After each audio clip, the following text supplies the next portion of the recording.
ஒரு வியாதி என்ன செய்து விட்டது, வந்து விட்டதாம். அந்த இனப்புரி ஒன்றுமே அகப்படவில்லை, சுகமாகவில்லை நோய். போரஸ் மன்னன் இதை கேள்விப்படுகிறான். தன்னுடைய நாட்டில் இருந்து ஒரு மருத்துவரை அனுப்பி வைக்கிறான். மருத்துவர் அங்கே போகிறார். அலெக்சாண்டர் அந்த மருத்துவரை பார்க்கிறார். ஐயா, உங்கள் பெயர் என்ன என்று சொல்லி கேட்டாராம். கேட்டவுடனே சொன்னாராம், என்னுடைய பெயர் பிலிப் என்று சொன்னாராம். உடனே எனக்கு மருந்து கொடுங்கய்யா சொல்லி அவர் கொடுத்த அந்த மருந்திலே அந்த மகா அலெக்சாண்டர் என்ன செய்யப்படுகிறார், சுகமாக்கப்படுகிறார். தலைமை மருத்துவர், அவர்கள் நாட்டில் உள்ள தலைமை மருத்துவர் வருகிறார். வந்து, ஐயா, எப்படி ஐயா நீங்கள் சாமானியமாக எல்லாரையும் நம்ப மாட்டீங்களே, எப்படி ஐயா அந்த மருத்துவர், அது எதிரி நாட்டிலிருந்து வந்த மருத்துவர், அவர் சொல்லி அந்த நோயை சுகமாக்கும்படியாக வந்தபொழுது நீங்கள் உங்களை எப்படியா அந்த மருத்துவ முறைக்கு, அந்த மருத்துவ சிகிச்சை கொடுப்பதற்கு ஒப்பு கொடுத்தீர்கள் என்று சொல்லி கேட்ட பொழுது அந்த கிரேட் அலெக்சாண்டர் சொன்னாராம், ஐயா அவருடைய பெயர் என்னென்று கேட்டேன். கேட்ட பொழுது அவர் சொன்னார், பிலிப் என் தகப்பனாருடைய பெயர். பிலிப் என் தகப்பனாருடைய பெயர். தகப்பனார் வந்திருக்கிறார் என்று சொல்லி நினைத்துக் கொண்டவனாக அவர் கொடுத்த அந்த மருந்து மாத்திரையை நான் சாப்பிட்டேன். அந்த மருத்துவருக்கு கொடுத்த ஞானத்தின்படி அந்த பிலிப் என்று சொன்ன அந்த வார்த்தையை, அந்த தகப்பன் பெயரை அவன் கேட்ட மார்க்கத்திலே சுகமடைந்தானே. உங்களுக்கும் ஒரு தகப்பன் இருக்கிறார், உங்களை பெற்ற ஒரு தகப்பன் இருக்கிறார். அவர் தான் கர்த்தராகிய இயேசு கிறிஸ்து.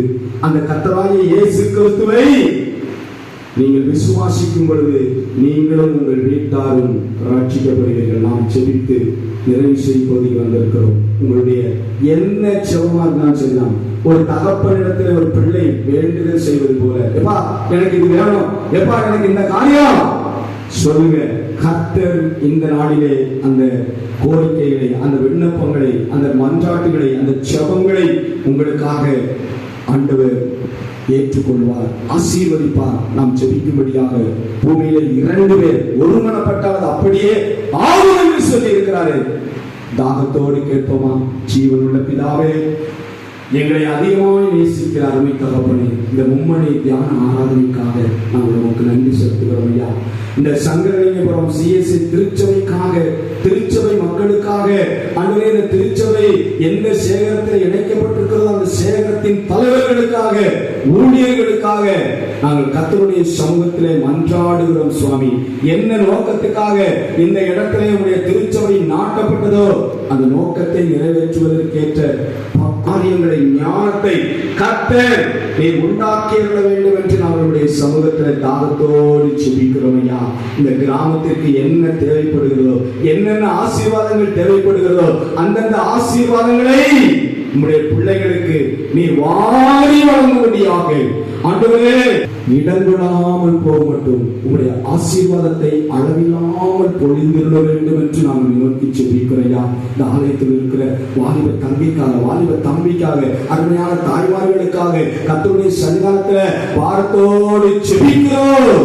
இவருடைய எதிர்காலங்கள், இவருடைய படிப்பின் காரியங்கள், இவருடைய தொழில் காரியங்கள், வேலை காரியங்கள், திருமண காரியங்கள் ஒவ்வொன்றிலும் கர்த்தருடைய கரம் இருக்கும்படியாய் செபிக்கிறோம். இந்த குடும்பத்தாருக்கு விரோதமாக போராடுகிற பேயின் ஆவிகள், விக்கிரகத்தின் ஆவிகள், வேசித்தனத்தின் ஆவிகள், விபச்சாரத்தனத்தின் ஆவிகள், பொய்யின் ஆவிகள், களவின் ஆவிகள், ஆண்டவரே அப்பா செய்வினை கட்டின் ஆவிகள், பிசாசின் கிரியைகள் இயேசுவின் நாமத்தினாலே நித்திய சன்மையினாலே கட்டிகளமாக்குகிறோம் ஆண்டவரே.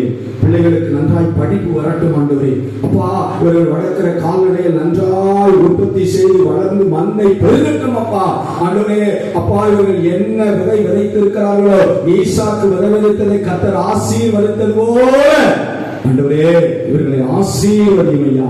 யோபின் சிறையிருப்பை கர்த்தர் மாற்றினது போல கர்த்தாவே இந்த கிராமத்துக்கு விரோதமாக இருக்கிற எல்லா சிறையிருப்புகளை மாற்றி ஆண்டவரே உடைய ரட்சிப்புக்குள்ளே கடந்து வரும்படியாக அநாதை தேவன் இவர்களுக்கு அடைக்கலமாக, அவருடைய நித்திய புயங்கள் இவர்களுக்கு ஆதாரமாக இருக்க வேண்டும் என்று இயேசு கிறிஸ்துவின் நல்ல நாமத்தில் ஜெபிக்கிறோம். ஜெபம் கேளும் எங்கள் ஜீவனுள்ள நல்ல பிதாவே, ஆமென். நோவில் பற்றி அன்பில் காத்தே நீரில் சேரவே நான் வந்தேன். தூரமாய் அலையோ உன்னை கண்டே என்னாண்டை கிட்டிவா ஆணைத்தே என் ரத்தம் சிந்தினே உன் பொருட்டாய் உன்னை கொள்ள வந்தே ஆணைத்தே எனக்காய் அழாதே அன்பேன் செய்யே போராடு மோட்சத்தில் சேரவே. என் ஆத்துமாவே கர்த்தரை ஸ்தோத்திரி, என் முழு உள்ளமே அவருடைய பரிசுத்த நாமத்தை ஸ்தோத்திரி. என் ஆத்துமாவே கர்த்தரை ஸ்தோத்திரி, கர்த்தர் செய்த சகல உபகாரங்களையும் மறவாதே. ஆம், கர்த்தர் உங்களை ஆசீர்வதித்து காக்க கடவர். கர்த்தர் தம்முடைய திருமுகத்தை உங்கள் மேல் பிரகாசிக்க பண்ணி உங்கள் மேல் கிருபையாய் இருக்க கடவர். கர்த்தர் தம்முடைய திருமுகத்தை உங்கள் மேல் பிரசன்னமாக்கி உங்களுக்கு சமாதானம், சந்தோஷம், சுகவாழ்வை கட்டளையிட கடவர். ஆமென், ஆமென், ஆமென். அல்லேலூயா, அல்லேலூயா, அல்லேலூயா. எல்லோருக்கும் நன்றி.